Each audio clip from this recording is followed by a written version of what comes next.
মৌলভীবাজারের আরো খবর জানাতে আমাদের সাথে যুক্ত হচ্ছেন সহকর্মী আহমেদ ফারুক মিল্লাত।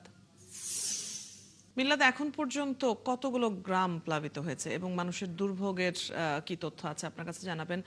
বাঁধের ভাঙন ঠেকাতে সাময়িক কোনো ব্যবস্থা কি নেওয়া হচ্ছে?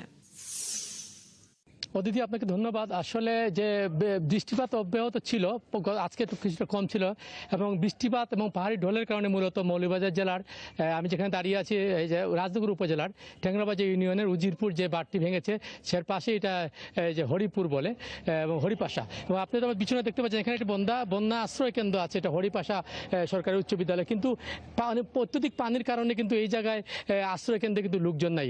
এখানে পাশে একটি কমিউনিটি সেন্টার আছে, সেখানে আশ্রয় কেন্দ্রে লোকজন সেখানে জড়ো হয়েছেন, এবং তারা যেটা জানিয়েছে সেটি হচ্ছে যে বাঁধটি উজিরপুরে ভেঙেছে সেটি বহুবার বলা হয়েছে ঠিক করার জন্য, মেরামত করার জন্য, কিন্তু আসলে পানি উন্নয়ন বোর্ড খুব একটা আমলে নেননি, এবং এটি একটু যেহেতু খরস্রোতা এলাকা, ফলে এই একটি বিষয় আছে। পাশাপাশি আপনাকে জানিয়ে রাখি, কমলগঞ্জ উপজেলার ইসলামপুর ইউনিয়নের মোকাবিলে একটি আছে বাঁধ, সেটি গতকালকে ভেঙে বেশ কিছু এলাকায় লোকালয়ে পানি প্রবেশ করা, এখানে প্রায় 10টির মতো গ্রাম প্লাবিত হয়েছে। তবে আসার কথা হচ্ছে সে ধলাই নদীর পানি গতকালকে রাত থেকে নামতে শুরু করেছে। আর তবে মনু নদীর পানি একদম স্থির আছে। যেমন একটু আগে আমি কথা বলেছি, পানি উন্নয়ন বোর্ডের নির্বাহী প্রকৌশলী তিনি জানিয়েছেন যে মনু নদীর পানি বর্তমানে বিপদসীমা 80 সেন্টিমিটার উপর দিয়ে প্রবাহিত হচ্ছে।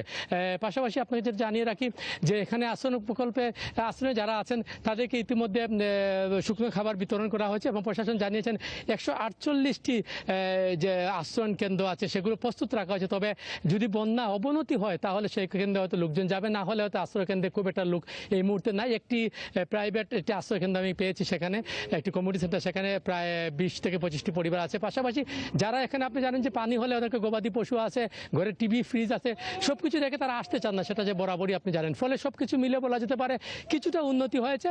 যদি আজকে বৃষ্টিপাত না হয় তাহলে পরিস্থিতি আরও কিছুটা উন্নতি হবে। অদিতি, কাছ থেকে আমরা জেনে নিচ্ছিলাম মৌলভীবাজারের খবর। ধন্যবাদ যুক্ত হবার জন্য। দর্শক, সহকর্মী আহমেদ ফারুক মিল্লাত যুক্ত ছিলেন বন্যা পরিস্থিতির খবর নিয়ে।